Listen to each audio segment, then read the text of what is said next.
পাহাড়ি জেলা বান্দরবানে কোনোভাবেই সহনীয় পর্যায়ে আসছে না নিত্যপণ্য। এতে কষ্টের শেষ নেই স্বল্প আয়ের মানুষের। তাদের দাবি জোরালো হোক বাজার তদারকি। বিস্তারিত জানিয়েছেন সহকর্মী ইয়াসিনুল হাকিম।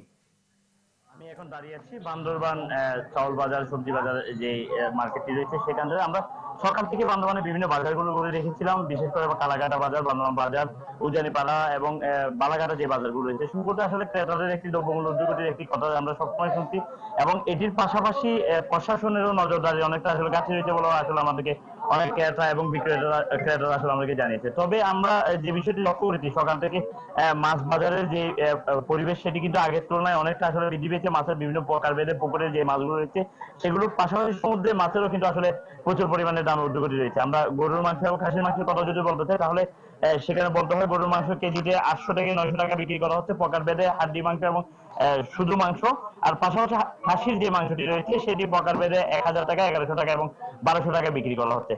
তবে মুরগির দাম কিছুটা কমেছে। মুরগি যেটি 200 টাকা থেকে 220 টাকা বিক্রি করা হতো ব্রয়লার মুরগি, সেটি এখন 180 টাকা 195 টাকা বিক্রি করা হচ্ছে এবং দেশি যে মুরগিটি সেটি 500 থেকে 530 টাকা বিক্রি করা হচ্ছে এবং লেয়ার এবং কক জাতীয় যে মুরগি রয়েছে 350 টাকা থেকে 380 টাকা এইভাবে বিক্রি করা হচ্ছে আমরা প্রকারভেদে দেখেছি। এবং তবে সবজির বাজারে যে দ্রব্যমূল্য বলতে গেলে সবজির বাজারটি অনেকটা আসলে ঊর্ধ্বগতি হয়েছে। এখানে প্রত্যেকটি সবজি আসলে 80 টাকা নিচে কোনো সবজি নাই বললেই চলে। যেখানে কাঁচামরিচ বিক্রি করা হচ্ছে 200 থেকে 250 টাকা এবং ফুলকপি কেজিতে 100 টাকা থেকে 120 টাকা, বাঁধাকপিও একইভাবে বিক্রি করা হচ্ছে। তো সব মিলে কিন্তু সবজির বাজার, কাঁচা বাজার এবং মুদি বাজারেও কিন্তু আসলে অনেকটা দ্রব্যমূল্য ঊর্ধ্বগতি আমরা লক্ষ্য করেছি। বিশেষ করে পেঁয়াজ কেজিতে 115 টাকা থেকে 120 টাকা বিক্রি করা হচ্ছে। রসুন 210 থেকে 215 টাকা পকেটের, আবার কোনো কোনো দোকানে 220 টাকা থেকে 230 টাকা বিক্রি করা হচ্ছে।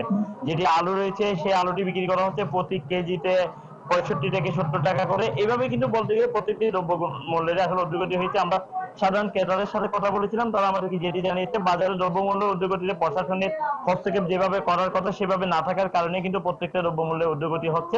এবং আমরা এই বিষয়ে প্রশাসনের সাথে কথা বলেছিলাম। জেলা প্রশাসন আমাদেরকে যেটি জানিয়েছে তারা নিয়মিত মনিটরিং করছে। শাক সবজি ফলমূল এবং মুদির দোকান থেকে শুরু করে প্রত্যেকটি বাজারে মনিটরিং এর জন্য তাদের নির্দিষ্ট একটি টাস্কি কমিটি করা হয়েছে, সেটির মাধ্যমে মনিটরিং হচ্ছে। তারপরেও বাজার নিয়ন্ত্রণ না আসার কারণে কিন্তু সংশ্লিষ্টরা এবং বাজারের ক্রেতা সাধারণ মানুষরা আসলে অনেকটা আসলে তাদের ভোগান্তির কথা জানিয়েছে।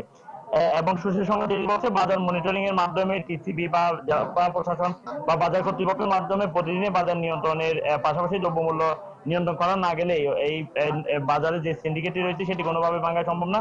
পাশাপাশি সাধারণ ক্রেতাদেরও আসলে এটির একটি দুর্ভোগের পোহাতে হবে বলে তারা আমাদেরকে জানিয়েছে।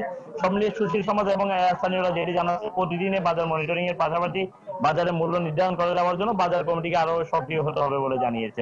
তো এই ছিল বাজার দ্রব্যমূল্য ঊর্ধ্বগতি নিয়ে আমার কাছে সর্বশেষ পরিস্থিতি।